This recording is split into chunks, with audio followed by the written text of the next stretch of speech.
I did.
Yo, yo, yo, what is up? Welcome to another episode of Inside the Trenches with Sterling Furrow and Rob Trigilio.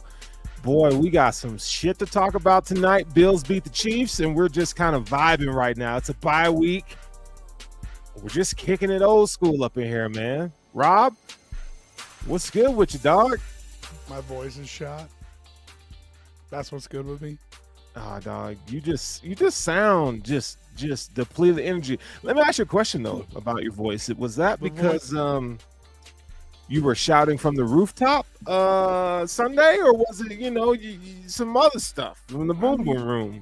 We had so I'm fine if I keep it at like a monotone level. So I'm gonna sound like I'm not excited, but when I am, but I don't like this, dog. If I push it up or if I go too low, the voice cracks and I'm no good.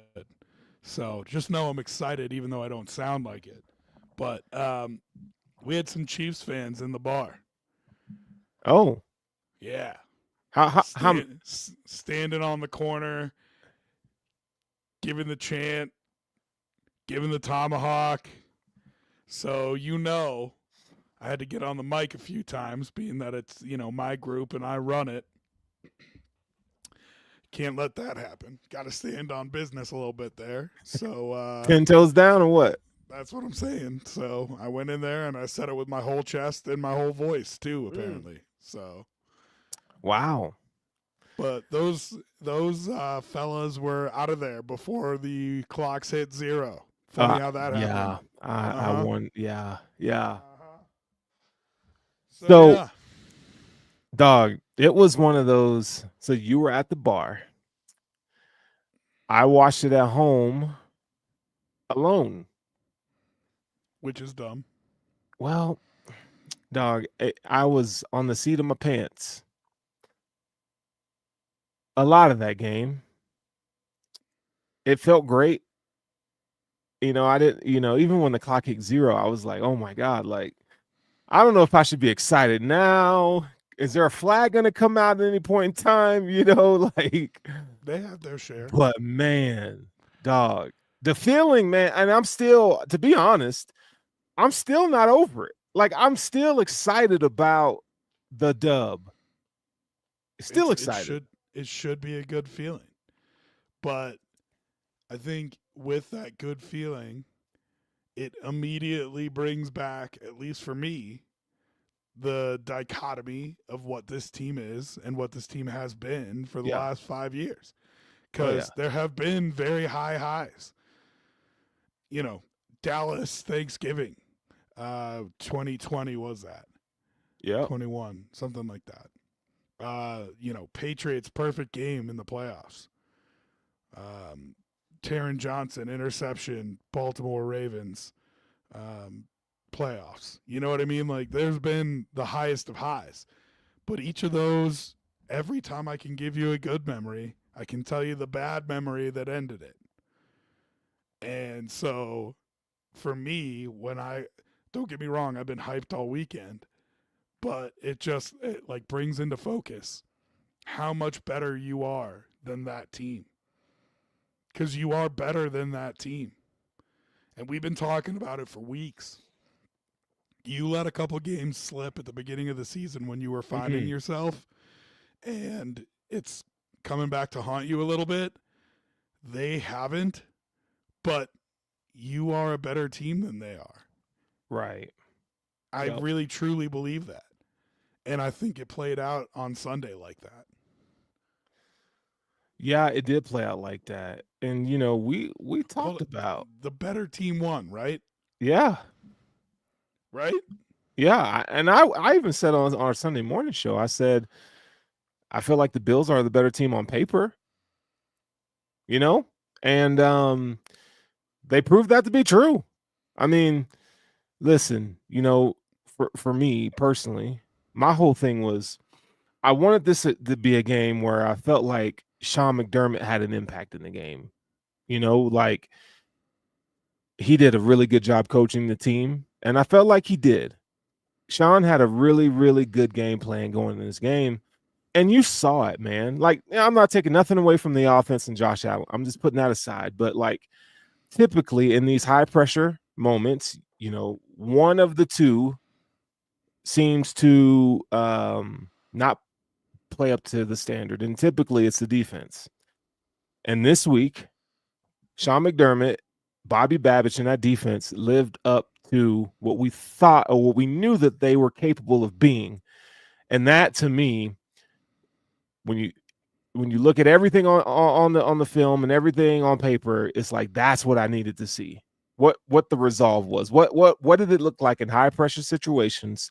How are you going to react with these two young coordinators? And they didn't. I felt like they did more than their job. They were phenomenal, both of them. They were great on Sunday. I thought everybody met the moment, and Yep. that was what was really important. Now, that's not to say that you're the better team in the long run in the playoffs at the end of the season, but you were the better team on Sunday. And I think that was the effort that we were all hoping that they came out with at home in the playoffs last year, right? When we say meet the moment, realize where you are. Now, we Right. can talk about injuries and Trent Sherfield and AJ Klein and so on and so forth, right? But at the end of the day, they didn't meet the moment. And it felt like they did on Sunday. So all you're doing is setting yourself up for another big moment, and that's great. Like that is what the NFL is about. That's what the season is about. It's what a team is about. Is setting yourself up for the next big moment Yeah. and to grasp it. And so that next big moment is Sunday night football against the San Francisco 49ers. Go put them back in their place, right? Yeah. And then you've got a game against the Detroit Lions, maybe the best team in football, probably the best team in football. Yeah. Go meet the moment. Go into their house, handle business, beat a good team, and show everybody what a Super Bowl against you would look like, right? Then you're going to be looking at where are the Chiefs? Where's the 1 seed? They have that back to back Saturday and Wednesday versus Houston and Pittsburgh. That's probably where you hopefully find another loss for them. And you've got to make sure that you're with it all the way through there. So you're available to take that 1 seed if they slip. And there's a really good chance that happens. I mean, look, we're not here saying that Kansas City's not a good team. They're a good team, right? They're a good That's why team. it was so big. That's why it was so Yeah. important. Yeah. And but listen, man, winning all your games in an NFL season is almost unheard of. Yes, we know the Dolphins did it, but I don't know if you ever see that again. Um, but So what hold the on, I gotta address Madison here. You gotta give okay? me a chance to address Madison here. With due respect, Madison, I was so loud during the game that I don't have a voice anymore, so I can't be louder than this right now. But I told you all on the pregame show that I thought the Bills were going to win by 2 scores, and I went back, Sterls, and I listened. I did say 2 scores. I didn't say 2 touchdowns. So I snuck in with that Oh point. my god, you It's 2 scores. What? I said the Bills were going to win by 2 scores. And I absolutely believe that they are that good of a team. And on this podcast 2 months ago, when they were 2-2, mm-hmm. who told you that he thought they were going to go 14-3? I don't know who said it. Yeah, exactly. Exactly. So if you don't want to give flowers, that's fine. Nah, But you hey, no, all I'm trying to say I'll give is them to you. all I'm trying to say is I have been a believer in this team since I watched them play that first game. I have not been the most nervous that I was week 1, and you remember that. Yeah. Like I believe in this team. And so I would be shouting from the rooftops right now if I could shout, but I can't. So Yeah, man. I need you to get better because I don't know if I like this. I can't talk. I sound like shit, Rob here, because your voice is gone. I I, got powerful words for you though, and that's what matters. okay, here we go. Yeah, do you have honey in that tea? I do, yeah. Okay, good job. Good job. There is a stuff called throat coat that you can spray on Amazon. You should get it. You should get it. It's phenomenal. It'll help you throughout the day. But um, man, listen, and I know this isn't a post game show. I know this ain't a post game show, Okay. but man, It is a post game show. I It mean, is. Let's talk about it. Let's talk about that game. yeah, I do, man. I really do because there's some stuff, and I watched all 22, but there's some stuff in this box score here. And I always say, like, I feel like, the box score gives you it tells the story a little bit about what happened in the game. And the Bills held Patrick Mahomes to under 200 yards passing. Under 200 yards passing.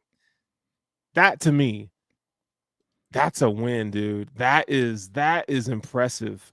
And we know the Chiefs don't have all these weapons, blah, blah, blah. But Patrick Mahomes is still one of the best passers in the league, top quarterback in the league, if you will. And to hold him under 200 yards, I think, man, it just shows you how good that freaking defense was. I was gonna say, and so that was one of the things that stuck out to me, but I had a more um, finite view of it. I think you know you can give credit to the coaches for coming up with a good game plan, but I don't necessarily think the game plan was all that complicated. What was really incredible in my eyes was the defensive line, because the way they ran that defense, they only rushed 3 or 4.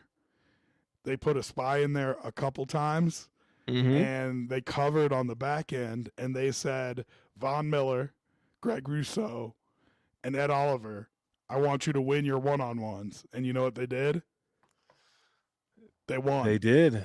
And it Yeah. made that is what made that defensive game plan, if you ask me. Yeah. Listen, man, that the defensive line was incredible. Ed Oliver it may not show up on the stat sheet, but he was applying pressure all day. And the most impressive part about that is who he was going against. That interior three for the Chiefs is the best in the league.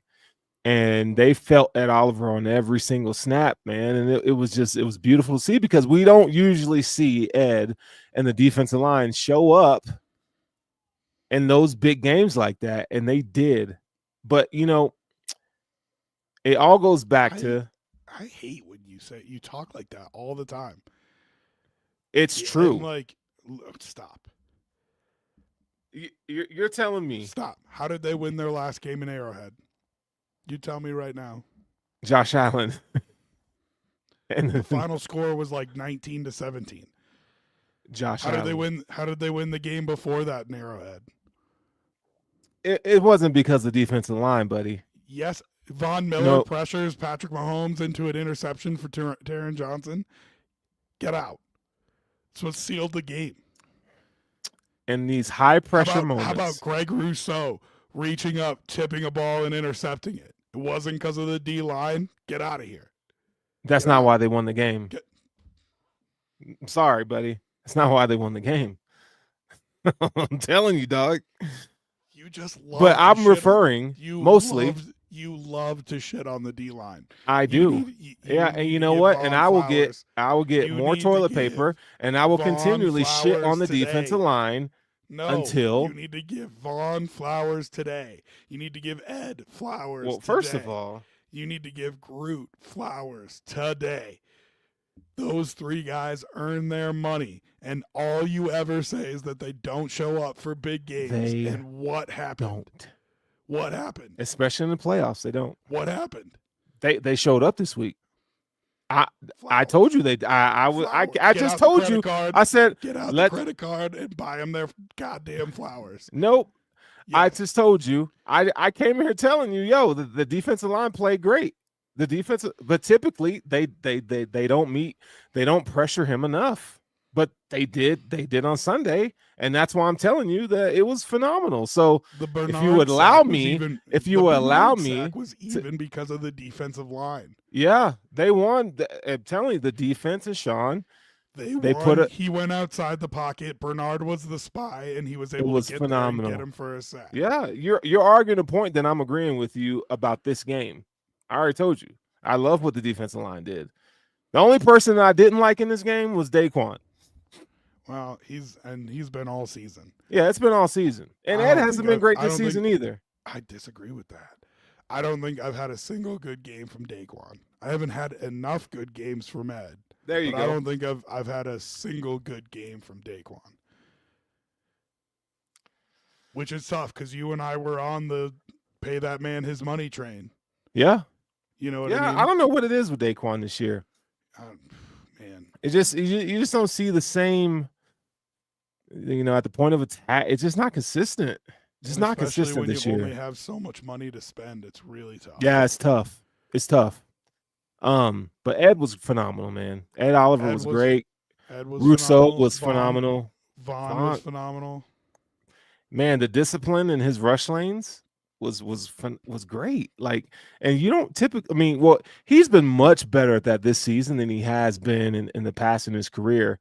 But I just really that sack that he had, man, that was nice to see, man. Anytime Vaughn gets a sack, dude, I'm excited. And did you see how hyped he was?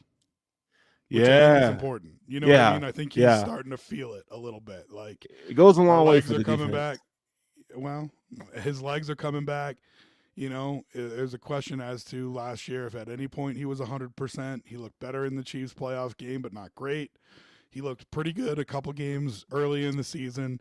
Then he had that layoff again, and I think it still took him another game or two to knock off the rust.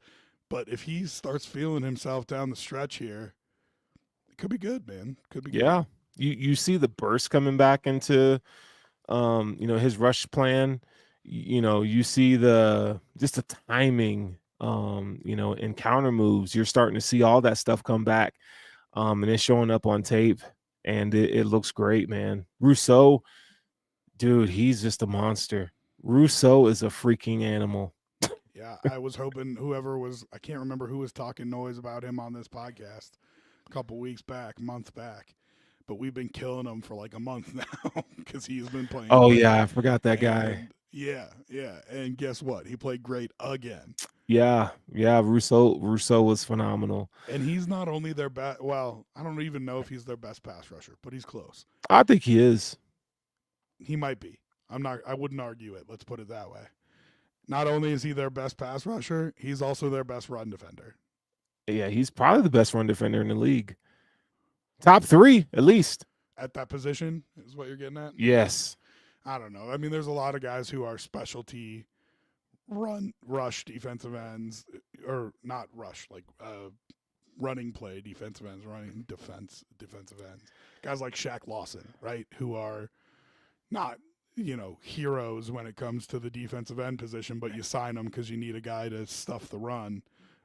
Who are probably better than him, but in terms of being a dual threat, right? Like you can leave him out there for 100% of the snaps if you want to. Yeah, he's probably one of the best. I would challenge you to really look into that, because I'm telling you, like, what Greg Rousseau is able to do in the run game, man, it's special. It's It would be hard. special. You'd have to go to like PFF rankings and find some kind of rush win stat. But Yeah, man. So anyway, I mean, the defensive line, they get their flowers for sure this week, for sure. And what I was gonna say before we jumped into that part was, this is like the seeing the defensive line and the defense for the most part healthy, because we usually don't get that. You know what I'm saying? Like, there's always, even in past years, you had Greg Rousseau with the foot injury, and it's always something, little something. Von Miller not being available. Trey White's out with a knee. Yeah, I mean, it just, the defense is starting to get healthy at the right time, and you don't have Dwayne Smoot back yet, Dwayne Carter back yet, Matt Milano is coming back. I mean, you start injecting some of these guys back into the lineup, and you go, okay, now this defense can really start pinning their ears back. And I'm just telling you, man, like, here's my philosophy on the season. Okay. The offense gets you to the playoffs, but your defense will win you a Super Bowl, man. Your defense usually comes through. And I think the Bills DeMar Hamlin aside, in which he's been playing okay, he's been playing fine. You're like, the safeties were fine. Yeah. Safety was Taylor Rapp, another big play this week. He's coming into his own. But he was right place, right time. Just like, Hamlin and his interceptions, right place, right time still matters. Right. But listen, they played well enough against the speed threat of Xavier Worthy, right? The existential threat of Travis Kelce. I thought the safeties did well enough, and I think you got to give credit to the corners. I mean, Benford and Douglas have been incredible. Yeah, they were a big reason why the Bills were able to play the way they did on defense. I mean, I think it was 30% or something like that where the Bills could play man coverage, and they got in these guys' face. And look, there was times where Xavier Worthy got loose a few times. He's super fast, like he's the fastest guy in the league right now. But the adjustments that they made. I mean, talk to me about, what did Xavier Worthy do in the second half? He had that one drive. But after that, man, they shut him down. Like that's your coaching. That's those two corners. Like Benford and Douglas, man, unsung heroes in this game. They were phenomenal, dude. They were great. DeAndre Hopkins, what's his stat line? Was he like 4 for 29 or something like that? I don't even think he had 4. He was 3 for 29 off 4 targets. Yeah, I mean, listen, Patrick Mahomes 196 yards passing, Kareem Hunt only 60 yards rushing. Like, there is zero production. Xavier Worthy led them with 61 yards receiving, and then DeAndre Hopkins was next. It was 61, 29, 26, 23. Like, those are small numbers.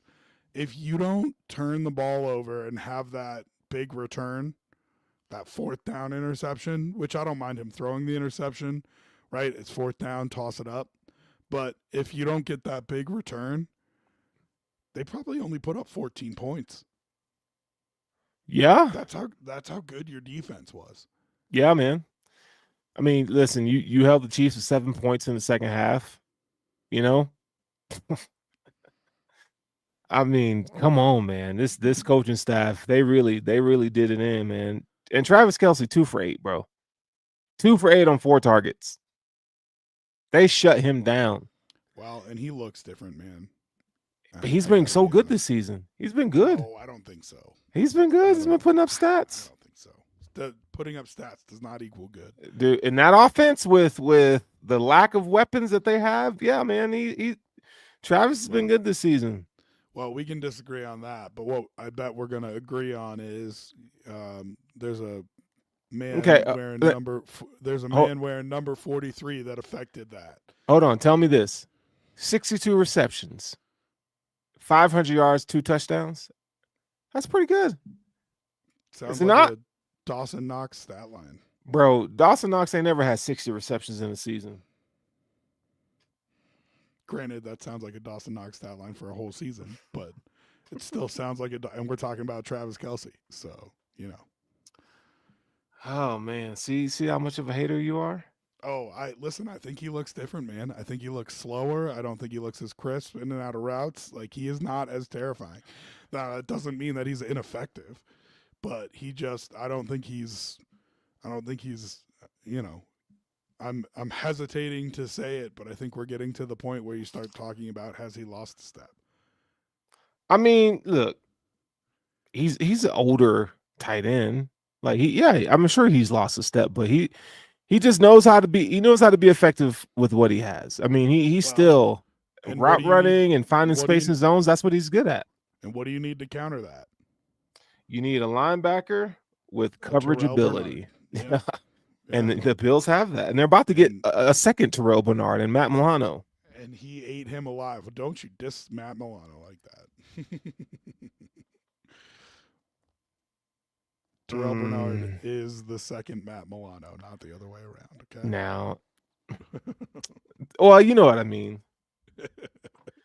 You know Yeah. exactly what I Listen, mean, dog. with two of them on the field, the games that you can play to make sure that a tight end like that stays covered up, whether it's Travis Kelsey or Sam Laporta or Isaiah Likely or uh, Pat Fryermuth or whoever. The games that you can play with two linebackers that have that kind of coverage ability is it's going to open up a lot of options for you on that defense playing against anybody. Yeah. Listen, I don't know, man. I don't know, dog. I'm just excited, bro. I'm just excited to get everybody back, man. What this is gonna look like. It's just Well, you hope you don't have anybody go out between now and then, and I think that was a big knock thing on that wood came right out of now. I think that was a big thing that came out of that game. There was not a single injury on the injury report added. Right? There was. I mean, Sal Capaccio put out a thing that's like, I didn't do an injury break all game. You know, Yeah, that's huge. That's huge.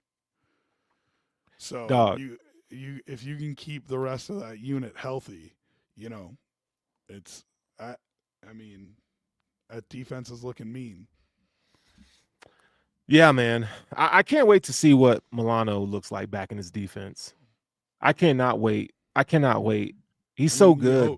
I know, but you hope the explosion's there, right? Like him being able to fire is so important because you know he's I don't still think going they to put see him it. out there unless he has that. Because you don't have to rush him back at this point. You know what I'm saying? Yeah, yeah. You don't have to rush him back. So if he doesn't have that, then don't play him. But I think, from every indication that I've heard, like he's good to go. Yeah. He's good to I go. hope so. I hope so. Yeah. I mean, it's gonna be beautiful to see. I mean, just think, man, you get another linebacker that's great in coverage, has big playmaking ability, bro. Just the things that you can unlock with that defense schematically is Well, going to pay big dividends. It was the vision for this defense. It's why they let the two safeties go. For the last 5 years, 6 years, Yeah. this defense has been built around safety play and disguising coverages with your safeties. And when they let them go, I think it's pretty obvious. The thought was, we've got two all pros that we can put at linebacker and a nickel corner who's basically a linebacker. And the three of them are going to allow us to disguise coverages in different ways, but in the same vein as we were doing before. You know? Yeah. Yeah. So let's talk about let's shift to the offense, man. Let's talk about the offense. And We talked on Sunday about what it could look like. Dalton Kincaid, which could you tell that he wasn't even on the field? I mean, you really couldn't that much. But That's why you pay $9 million a year. yep, that's it right there. That's it right there. And you know, which is funny is that, and you said this, so I'm piggybacking off of what you said on Sunday, but Dawson Knox in these situations always looks the part. And so it's like, why can't they get that together when Dalton is healthy and playing? You got two tight ends that are very, very capable. Because then you're running, 22 or 12 personnel where you're taking a third wide receiver off the field. And this offense for the past almost 10 years has run better with three Yeah. wide receivers on the field. And I just don't know. I mean, they're going to have to figure out a way to game plan to make the both tight ends effective. But running two tight end sets has just not been effective for them. I don't know why. Yeah. I don't know, man. And I almost feel like you need to just put it to bed. It's time to put the dream of 12 personnel. Just put it to bed. I mean, you don't even. It's not like you use it as a weapon to run the football because they use offensive linemen as that I was extra going to say lineman. it's 12 personnel, but it is not Kincaid and Knox. Right, It's right, Alec Anderson coming in as a sixth offensive lineman. yeah. So 12 personnel, man. I just feel like it's not their best card to pull. You can't make that the foundation of your offense. But hey, Kincaid was out, and I hope he's healthy come after the bye for San Francisco, which I think he will be. But we talked about the need to run the football. Not and it wasn't like the Bills need 100 yards on the ground, but it was, hey, you need to show the ability to run. And they did that with James Cook. Even statistically, he didn't have a great day. But it was just something else that they had to pay attention to. James Cook was 9 of 20. Josh was 12 of 55. So, overall, I mean, they had 30 run rushes for 104 yards. But, I mean, I felt like the rushing game kept them on schedule at times. And, I wasn't mad at it at See, all. I felt like it was a struggle. I felt like it was a little bit of a struggle. But you had to But do it, though. I felt like it didn't matter that it was a struggle so much because they couldn't cover your weapons. And so, regardless of if they needed to worry about stopping the run or not, they were still able to move the ball consistently because even if it was 3rd and 8, they were picking it up. Yeah. I don't know. I felt like the running game was a little bit more of a struggle than you did, I think. But I thought Shakir was incredible. I thought Samuel was, that is what you want out of, if you give me 5 for 60 every week for the rest of the year out of Curtis Samuel, we are winning Talk the about Super him. Bowl. Curtis Samuel played great.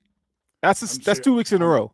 I'm not kidding. If you give me 5 for 60 every week the rest of the year, I think you're winning the Super Bowl.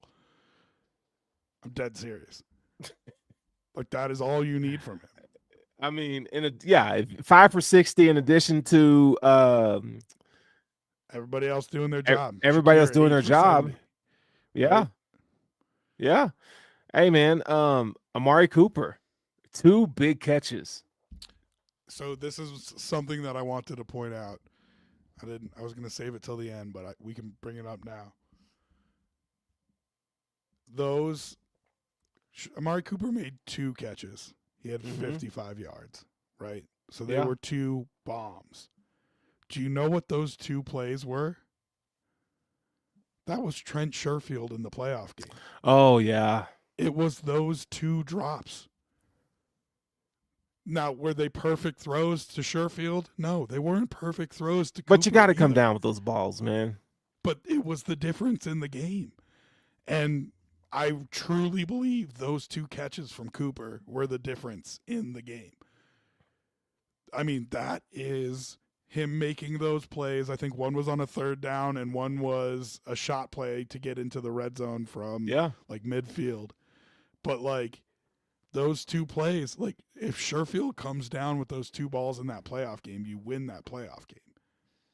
And I think you saw what the upgrade is because Cooper, I felt like they were careful with. I felt like they picked their spots with him a little bit, but I mean, I just felt like it was the difference in the game, him making that one-handed grab and then the Willie Mays catch. Yeah. Yeah, that was incredible, man. The Bills were 9 of 15 on third down. Like that's championship football right there, man. You gotta make plays on That's an third down. MVP quarterback. Telling you, dog. The Bills had 13 passing touchdowns, 9 rushing first downs. I mean, like, come on, man. Like come on, man. That's good shit right there. Before we go any further, and credit to Brian Baldinger who had this up like hours after the game, but can we give some flowers to Mr. Torrance? We can. I We mean, can. Osiris Torrance on one of the biggest, baddest dudes in the league. Held his own. And he was there all day. Yeah. All day he was there for him. On several plays, including the big touchdown run at the end. I mean, yeah. I mean, I was very impressed. Yeah, man. There were a few reps where, I think one of the things like last year, just me evaluating the film, and this is probably one of his knocks pre-draft too, just his lack of foot speed. He's just heavy footed. But it felt like, and it feels like, the beginning of the season was a little rough for him, but he's really settled in. And I'm not saying I don't think he's faster as a player, but you see an attention to detail with his footwork. And I think it's been great. I think it's helped him stay leveraged against, defensive linemen. And we saw that again. We saw that against Chris Jones, man. He was leveraged very nicely against Chris Jones. I love the hand placement. I mean, Osiris Torrance. And you know what the crazy or the funny thing is that Kansas City, I guess they pegged him as the weakest link for Chris. Like that, this is the guy that you want to take advantage of. Yeah. And boy, they were wrong. They were wrong because Chris Jones is a problem no matter what. But to just limit him the way that he did, man, like I said, man, you got to give your flowers to Osiris Torrance on Sunday because he played a hell of a game. It was really impressive the way that he handled it, and without help a lot of the time. Sometimes he had help, but it felt like there were plenty of one-on-one situations that he still took care of business. Which, I mean, if you can do that, there's no way that in a playoff game they put him against Osiris Torrance every snap. But, yeah, I mean, if you can expect that from your guard play, that's incredible. And then shout out Ryan Vandemark too. I mean, I don't think he was great. What I tell you about him? I don't think he was great. Let's not oversell the point. But I also think you didn't notice him, and that is as good as you want. He wasn't great, but he played a really good game, man. For first time filling in, like, bro, solid. I'll take it. I will take it. He got beat a few times. But I think he strung together a really solid game, man. Kudos, shout out to him. It does make me wonder, though, what the run game would have looked like if Spencer Brown was in there. I feel like the Bills would have been a lot more effective running the ball if Spencer was in there. Me too, because that's their pile driver side, right? Mm-hmm. Osiris Torrance and Spencer Brown, and we're bigger and stronger than you, and we are going to move you. Right. So, yeah, I agree with you. I would be interested to see how that works, but it leaves you a wrinkle that you can maybe add in if you see those guys in the playoffs. That's something that they didn't see the last time you played them, Yeah. Man. Uh-oh. Hey, my dog Bruce, he says Ryan V just not throwing up all over himself. Yes. against Chris Jones and Carl Loftus is a W. Yeah. Yeah. Ryan, and on Sunday we talked about Ryan Vandermark. I just felt like, my quote was, or what I was saying was, don't sleep on him. I feel like, the little times that we've seen him in preseason and very few moments in the regular season, he's looked good. He's looked good. And so I felt like, what we saw preseason is what we saw on Sunday. Like, Yeah, but George hold on. Karlaftis is good. Hold on. Yeah, I was going to Yeah. say, I want to give him more credit than that. I feel like that's too much of a downplay. Because to see what we saw in preseason and expect that to be something that you come through with during a regular season game is not something that you can expect, right? Because those are not the same people that you're going against most of the time. But then not only a regular season game, but a regular season game against the Chiefs, who Right. are undefeated, with Chris Jones and Karlaftis coming after you the entire time, which they were. The fact that, I mean, I don't think he played great, but you never noticed him, and that Right. is huge. You know what I Right. mean? That is huge. Yeah, and with Ryan, I think he has a hard time dealing with power. He just does. But I think the recovery that he displayed, I think, man, yeah, like, hey, I look in a pinch, I'll take him. I'll take him in a pinch. Well, and remember, like I felt like Grable beat him out a little bit Yeah. in the preseason, Well, Grable can see and then Grable. I think he could, he can answer with power. I think Ryan Vandermark's technique is a little better, but I think Grable's such a good athlete. It's like you put him in because if he can develop, you got something there. so you're talking about your fourth tackle though. Right. You know what I mean? And that to me is even more of a credit to him, right? To come in and perform like that when the team needed him. So, and then I mean, even flipped over to the left side for a couple snaps there when Doc was out. And by the way, if that didn't make your heart skip a beat, Oh, dog. that is like the second most terrifying injury that could happen to that team. Man, we've been so unlucky with injuries. Like, anytime these guys get injured, I'm just like, oh shit, here we go. I don't want to see it. I don't want to see these boys get injured. I want this Buffalo Bills team to be healthy going into the playoffs. So if you gotta load management these guys, from time to time, please do so. It's the NFL, dog. I know, I mean, it's just I know. You're gonna get hurt. It's a never gonna violent happen. game. Yeah. Can we talk about Khalil Shakir though? Okay. I Because want to make sure we reserve enough time at the end here to not just take for granted the man wearing number 17, but yeah, let's spend a minute on Shakir here. man, I hate to say, I don't hate to say this, and because I don't want to sound like a homer, but Khalil Shakir is really good. Yeah, it He's was good. I heard some people debating about, where do you place him in terms of how good he is in receivers in the NFL.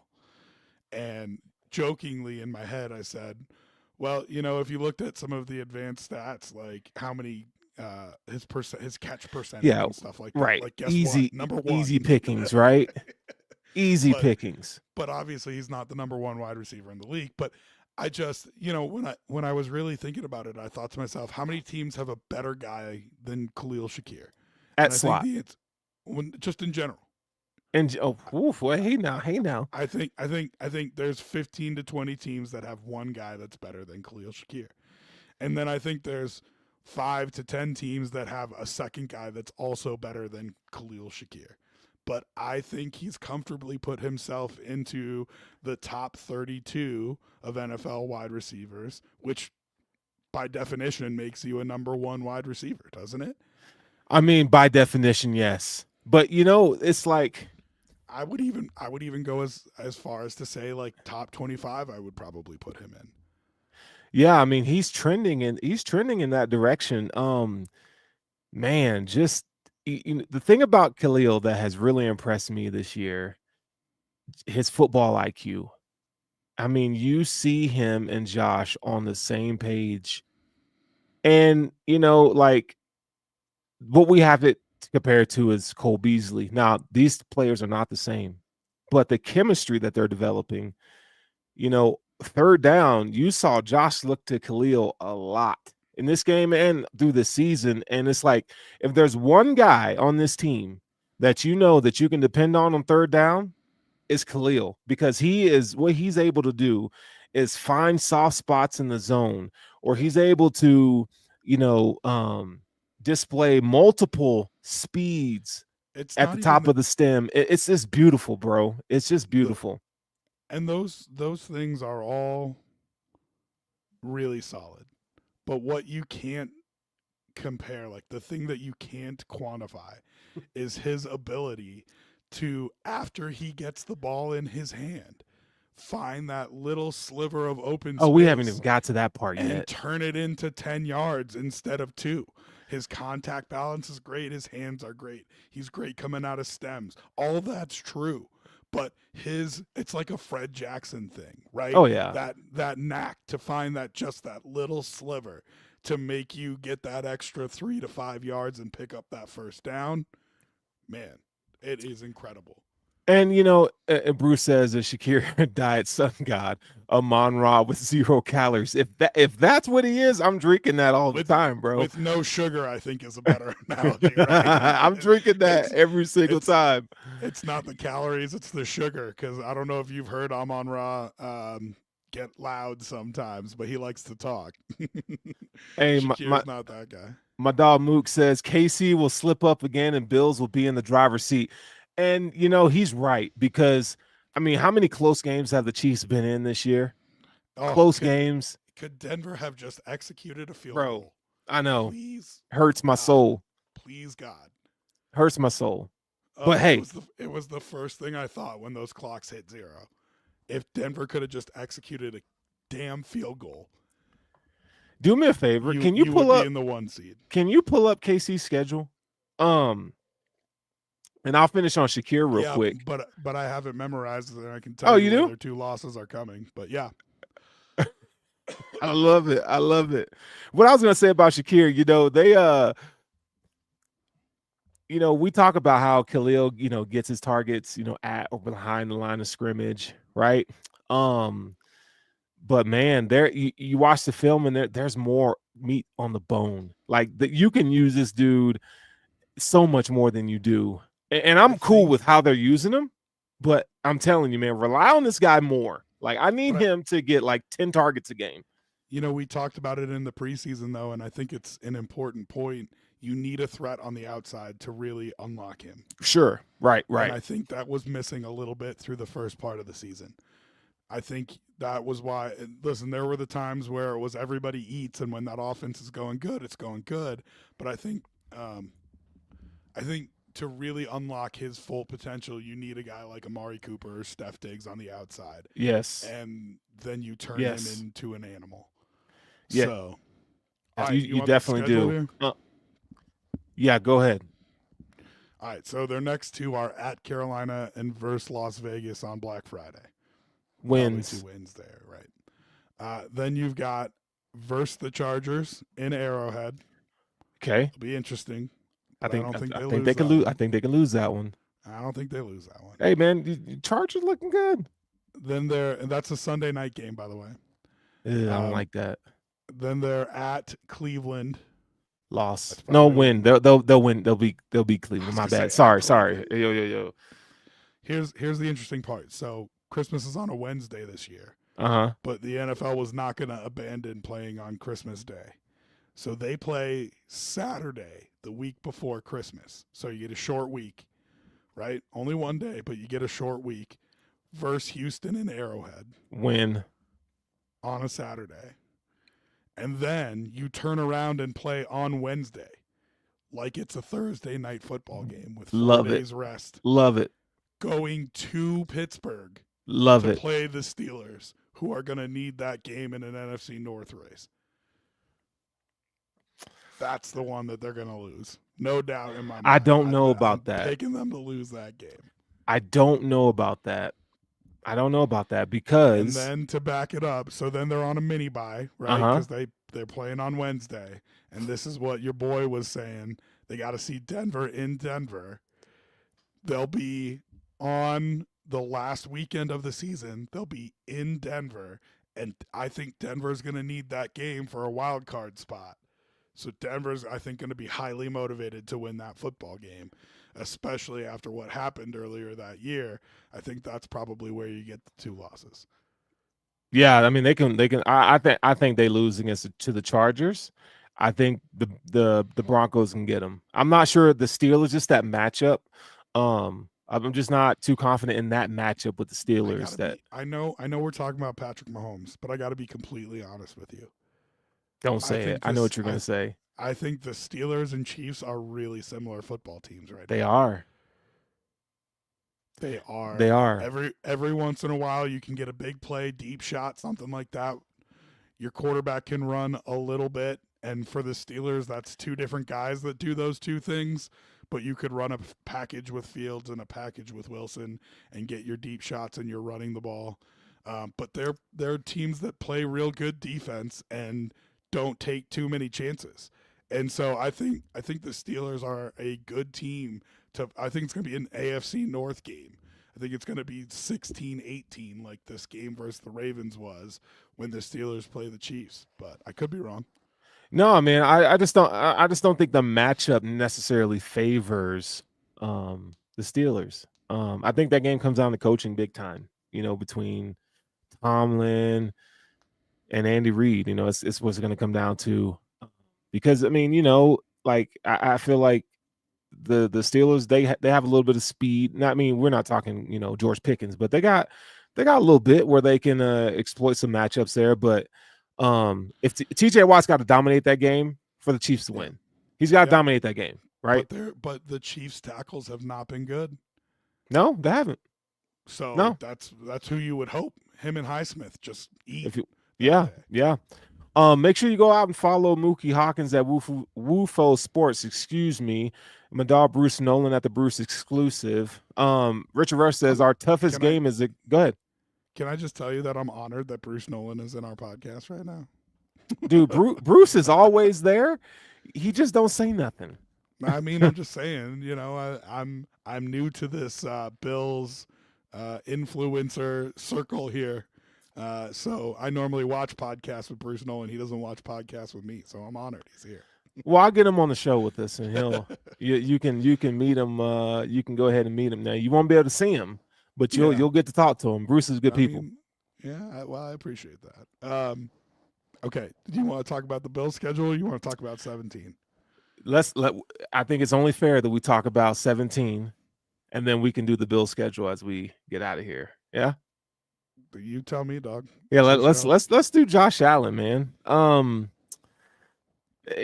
I feel like it's a cheat doing this because you know it's like Josh Allen MVP train continues. It continues, and that I train don't. is picking up steam. I do not know why it stopped. We were around week 5, 6, 7, and he hadn't thrown a pick yet, and everybody was all on board the MVP train. And then all of a sudden, Lamar Jackson was winning it again. I was like, I mean, I get he's been very good, but why is all of a sudden Josh Allen out of it? Well, And I think he announced himself once again in the MVP race on Sunday. yeah. I mean, I think he's back firmly in a number one MVP. I mean, listen, dude, I feel like Josh Allen could have been MVP the last 2 seasons. I mean, Well, it's fun. It's funny because Lamar's stats are better than Josh's right now, but Josh's were better than Lamar's last year, and guess who right, won? right. And Josh's were better than Aaron Rodgers, I think 2 years ago or 4 years ago or whatever it was, and guess who won? Yeah. So, it's not always about that. Where this team was, I had to deal with all these people who are being haters for Josh Allen MVP. I had to deal with all of them telling me about how the Bills were going to fall off because they didn't have weapons and so on and so forth. And now they're eating their words and they don't want to give Josh credit. And it's like, you can't have it both ways. No, you can't. And he's gonna have his haters. I mean, for the record, Josh was 27 to 40, 262, a touchdown and a pick. Like, but 12 carries, 55 yards, Then another I was going to touchdown. say, add 55 yards rushing and a touchdown and Yeah, the that's Heisman 300 moment. yards. You know what I mean? It was the Heisman moment. It If was. he wins the MVP, the first play that will air on the screen behind him as he's walking up to accept the award, except he won't be there because he's going to be in the Super Bowl. But the first thing that they're going to play is that run. That's the first thing that gets played. Yeah. I think this ranks for me, for Josh. This ranks, if you look at the 13 seconds game, the throw to Gabe over the middle as time is dwindling down before all hell breaks loose, that would have been a defining moment in his career. But I think this touchdown, go ahead. Do you know how many of those he has that have I mean, been he has a erased ton. by He has a other ton. people? No, I mean he's got his moments, but do you know how many moments he's had like that that have been erased by the fact that Yeah. his team couldn't get it done? Yeah, How too many. about Arizona coming back in Yep. that game, that beautiful throw to Steph Diggs in the corner? On the corner, And yeah. it should have been a moment for his career, and instead it's the Hail Murray is what we know about it, right? It's 13 seconds. I mean, his career is littered with him delivering and the rest of the team letting him down. And it's just it's really asinine, the slander this man gets. But hey, man, look, it's 4th and 2. Okay, like it's 4th and freaking 2. The Bills are at the what 27-yard line. Okay, Josh steps back to pass. He fakes the swing pass up to the left. And so Josh I think he's at like the 36-yard line when he decides, I'm going to take off. Evades 3 Kansas City Chiefs, rumbles to the end zone. And it's like, even Tony Romo was like, it's the ball's going to be in Josh Allen's hands. Like, he even said, like, there's no way Josh is passing this football. And you look at the Chiefs, man, and it's like, you had a spy, it didn't work, and it's just like, bro, what a freaking run. It was like a weird man zone combo defense that Yeah. they were running. I think it was actually zone, and they just had all crossers is what the Bills had. And I think Josh looked at it and said, this is not what we were expecting to get here, because it turned into like a kind of man concept. I don't know. But in the back of my head, he starts breaking out to the right-hand side.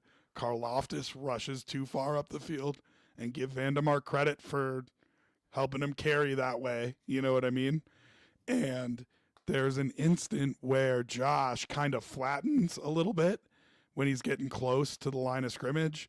Thinking to himself, I need to stay able to throw this ball. And I just, in my head, was screaming, you have it, run. And he takes off running, and I thought for sure he was just going to get the first down. And all of a sudden, he, like a freaking warhorse, gallops past 2 defenders, gets another one that gives him a shot and turns him sideways, and then runs over a 4th. I mean, it was incredible. It was incredible. Yeah, it was, man. Josh delivered all game. And, we look at that run, and that was the icing on the cake. That was a culmination of the work that he displayed during the entire game. But he kept the offense on schedule. 9 of 15 third down. That's the key stat for me right there. This Kansas City Chiefs team, their defense is top 3 in the league, if not number 1. And what he was able to do, you probably, if you're a hater, you're probably gonna say, oh yeah, well, 264 yards, that ain't shit, ain't nothing. But against one of the best defenses in the league, and you're able to do that. They did that last year in the playoffs too. They put up more points than the rest of the playoff teams they played combined. Miami scored 7 or 0. The Ravens scored like 15, and the Bills put up 25 on them. They put up as much in one game as the other 2 teams did in 2. Yeah. Do me a favor. Give Josh Allen the credit this man deserves. I don't want to hear people talk about, well, Joe Burrow's better. Joe Burrow's not better than Josh Allen. Lamar Jackson, to me, is not better than Josh Allen. Josh Allen is the second best quarterback in the league. And I saw a couple Chiefs fans even before the game like put out tweets that are like, these are the two guys you can argue with a wall. Yeah. You know what I mean? Because I really do feel like that, and I think when when a Chiefs fan is saying it, I think there's a lot of respect there. Like they play those guys. They take the best swings from those guys. So it's whoever they're most afraid of is probably the second best guy. You know what I mean? Yeah. Um, Has to be. but here's the thing for me, and this is what makes me so angry, but so hopeful at the same time. Josh just did exactly what Josh does against the Chiefs. Like that is what he does every time. He delivers. And he's been let down by his teammates, by his Yeah. kicker, by his defenses, by his coaches. He's been let down, but he does that. He brings that every freaking time, every time. Yep. Yep. I And think there's probably only one game where I felt like, the Chiefs were honestly, they were much better. And that was the AFC Championship game, right? yeah, So, 2020. Yes, the yep. first time. Outside of that, I feel like Josh has outdueled Mahomes every single time. And whether it's clock management or defensive injuries or a kicker missing a kick or Yep. it feels like he always gets let down, but I don't think he delivered anything different than he has every time he's played them after that first COVID year. Let me ask you So a question. Were you looking for a flag after that touchdown run? Because I was like, I don't know if I could be excited just yet. I'm waiting for a flag. Shit. I knew there ain't no way they are pulling a flag out of their pocket Man, at that moment. There's no way. thank God. Um, you and I, because I know we're running out of time here, you and I have spent a lot of time killing Sean McDermott for management of late game and end of half scenarios. And so I think we need to take a minute to talk about that and give him credit for allowing his best player to do what he did to win them that football game. Yeah. Yeah. Fourth and 2, over 2 minutes left. You're up by 2 points. And I had to explain it to people in the bar. Why are you going for this? There's a couple different answers. Got to. One, if I get it, I win. Two, my quarterback is my best player. Of course, I'm going to put the ball in his hands to win this game. Three, if you don't get it, they're enticed to kick a field goal, which means you take a down away from them. Whereas if you kick a field goal and go up by 5, they need to score a touchdown, Yeah. which means every fourth down that they run into, they're going for it. You're giving Patrick Mahomes an extra down every time. You're better off only being up by 2 and them kicking a field goal from the 40-yard line Right. because they feel like they have to take it because it's fourth down and it puts them in the lead, and hoping that leaves you enough time to put Josh back on the field to go get a field goal himself. The decision made a ton of sense, but it took balls. You know what I mean? It took Yeah. balls to call it. Yeah, man. Credit to Sean. I felt like he's been staying out of the way this year. Like, we saw it in the Houston game, although the outcome wasn't what we expected. But he's like, yeah, I'm going to give it to my guy, and I'm going to trust him to go win this game for us. And I think, as a quarterback, that's all you need to hear. Your head coach and your teammates say, you know what? It's on you, bruh. I need you to come through. And Josh Allen, time and time again, man, he comes through. And this time there was no BS to take that moment away from him and that team. So shout out. Do you see him in the locker room afterwards? You see the speech he gave? I didn't. So I've rarely ever seen him that giddy, but he was giddy in there. He was excited making that post game speech, and when he gets to number 17, gets so excited and goes, how about 17, and like runs over and daps him up, and you could just tell that is a guy who is now fully invested, right? And I don't blame him for this, but for the early portion of his career, it was about protecting Josh, Right. putting him in good situations so you don't hurt his confidence. So he becomes the guy who he became. And I think that was important to his development. But it just felt to me when I watched that post game speech. You should go watch it and tell me what you think. Yeah, I will. When I watched him, it just felt to me like he was like, I trust you with my life. And that's what's going to win you a Super Bowl. And it felt like he knew that. Yeah. How special of a moment is that? I mean, you need to see it. You need to see it, man. Yeah, I'll take a look at that clip. And just man, it just feels nice to be a Bills fan right now. I ain't gonna lie. Real quick, let's go over that Bills schedule. All right, but real quick, I just want to mention one thing Yeah. because we've been too positive this whole time. What are we doing about Tyler Bass? Oh God. Does he not miss that extra point and all you think to yourself is they're going to lose by 1? Right? I mean, it was just sitting there the whole time, was it Dog. not? Was it not? I don't have words. I don't have words for Tyler, bro. He got outkicked by a practice squad kicker. Yeah, he did. And there was no wind. There was no wind. No wind. The conditions are only going to get worse. You got to make that one. That's hopefully kind of thing. If that sends you home in the playoffs, people are going to burn down his fucking house. And I'm not advocating for that, but like that's how angry people are going to be. Yeah. Got to be kidding me. I don't think they're going to put the game in his hands in the playoffs. You just can't. You just can't. But it wasn't even the game wasn't in his right quarter. Right. I'm just saying in general. It changes the whole game. In general, I think when they get to the playoffs, I mean, you got to kick your extra points, obviously, but I don't think they're going to put it in his hands.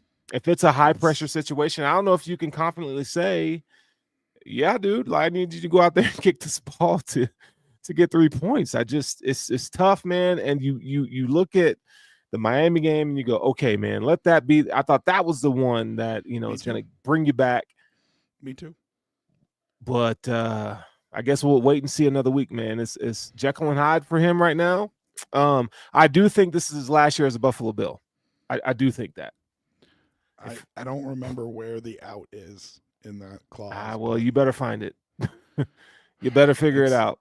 Listen, they can't afford to give up money. And when you talk about signings like Samuels and Daquan Jones not really panning out, you only have so much money. Like this team cannot afford to give dead cap to a kicker. You just can't. Yeah, well, you better draft one and roster two. See, and I was going to say, you better hope he can punt because let's just. He's got to be able to do something, man. Let's make him the punter and draft another kicker. Or figure it out one way. Bill's schedule. All right. Yeah. It's about the next 3 games. That's all this season is about now, is the next 3 games. You get San Francisco at home Sunday night coming off a bye. That team is reeling. I think San Francisco goes to Green Bay this week. Let me look. They're at Green Bay and then at Buffalo. They are reeling. They are 5-5 right now. Like you have to win that game. Coming off a bye on Sunday Night Football, right? Yeah, you got to win that. Yeah, you have to win that football game. That's a big one. It's a huge one. Listen, you need to win that game. If you're obviously looking at the number 1 seed, but I'm thankful that it's an NFC game, right? So it's not gonna hurt you as much as if you lose it, but you do need to win that game. 3 in a row. Yeah. The next week you go to LA to play the Rams. That's a winnable game. I think the Bills win that. It's a game you should win. Right. I think you're back these next 2 weeks in a taking care of business mindset. We talked about that, over the last month, where you need to win the games you're supposed to win.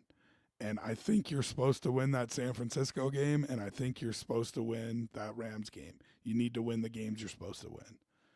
Because then this is the game at Detroit. Yeah, that's the one. That's the one. Now listen, I think you go 14-3. I think you can afford to drop that one and still find your way to the 1 seed. But if you drop either of those 2 games before that one, you can't afford to lose it. Right. So that's why it's so important that you got to take care of business through those next 2 weeks, San Francisco and LA. That Detroit game, man, it is going to be a show. Oh. It is going to be a show. Are you nervous about it?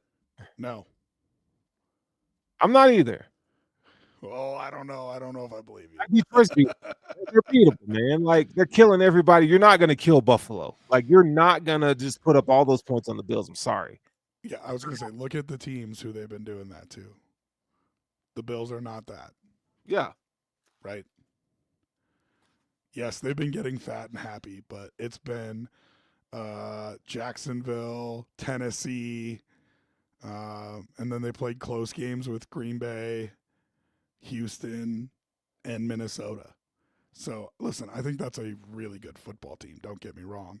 But, I don't know. They will have just played Green Bay at home the week before. They got the Bears right after. I mean, that's the one. And then you finish Patriots, Jets, Patriots. Yeah. Joe Douglas fired. I mean, the Jets, man, it's just tough, dog. I think New England might be game, though. Drake May has played well. I think defense the is New England good. team has played pretty well. Yeah. So you got to be careful there. If those turn out to be games that you need, you got to make sure you bring it those weeks. But I think we all know it's about the next 3 weeks, man. I mean, that'll tell you, because if you lose a couple of these games over the next 3 weeks, it might be out of reach by then, you know? Yeah. I mean, let's just see how it all plays out, man. I think this team can finish 14-3. No biggie. I think they can do that. Just get healthy. Get everybody healthy. Best record Josh Allen ever had. Yeah. Get healthy. You know, I think that's a huge one. Stay healthy. I think that's a huge advantage of those last 3 games of the season. Yeah. If you need to sit somebody down, you can do it. Yep. If you need to, sit Spencer Brown for a little time just to get right. Like, if Matt Milano is not all the way there, he could whatever you decide to do, I think he'll be ready. But I mean, you got now, because you've dealt with so many injuries, here's the thing. You got depth to where you can put guys in and be okay. Like Cam Lewis has played really well this season. Yeah. Shout out to him. He didn't play a ton of snaps, but he made some big plays. Yeah. Kyrie Elam can come in and play cornerback if you need him to. Jamarcus Ingram can come in there. Epinesa has been really solid as a defensive end too this season.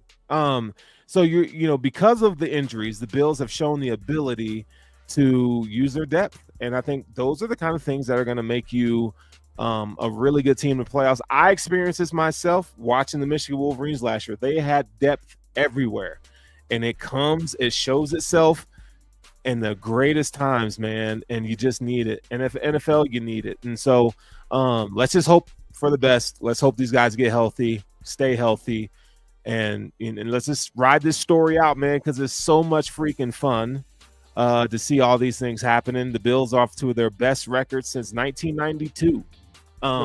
What you doing over your bye week? How you resting up? I think me and my son are gonna go hoop. We're gonna shoot some ball, do some training with him. That's it. We're just chilling, bro. No big plans. No big plans. I'm gonna go to a Nuggets game Friday night. Ooh, all right. So that'll be dope. What are you doing? I know you got a little something planned, don't you? Oh yeah, I'm going to LA, doing a little football trip because I'm sick in the head and I love football that much. USC versus UCLA Saturday night. Philadelphia Eagles versus Los Angeles Rams Sunday night. Man, so you got a whole Big Ten slate there. You get a little Big Ten football out west. Ain't nothing like going to LA to watch some Big Ten football. Hey, now that's the conference that I prefer right there. Yeah. Great. Is that all you're doing? That's it, man. That's it. Trip to LA. Do me a favor. So if you're going to be in LA, go have breakfast at Egg Slut. Yes. Go have breakfast at Egg Slut. It's delicious. I'm telling you, it's so good. Okay, first of all, you know how big LA is. So the Yeah. chances that I'm actually close to whatever it is you're talking about, Trust me. very small. Trust me. I think Egg Slut has a couple locations. You go get an egg sandwich, bro. It's. I'm telling you, dude. It's Fuck, legit. I'm from New York, okay? Like, I don't I went care. to school. I went to school on Long Island. Don't care. It's not better than the egg sandwiches that I've had. Did I say that? I said it was fucking good. Go to Egg Slut and get yourself a sandwich, Rob. Okay? Is it a strip joint? Like, Would you just fucking go do it? Just go do I it. can't promise anything. Well, hey, look, see, we all know he's got to be difficult. You know, that's my guy, though. I love him to death. But Just telling you. okay. Well, enjoy your time, man. Enjoy your time away. You need it, buddy. You know, you need to get healthy. Get your voice right, man. I sound great. What are you talking about? You sound like shit. Okay, you do. Boys and girls, Rob sounds like he's under the weather, and it's okay. Make sure you like, follow, subscribe to Inside the Trenches. Check out the Rumblings Podcast Network. We got shows going on all the time, man. And with that being said, enjoy your freaking bye week. Hey. Go Bills. Go Bills, baby. Go Bills.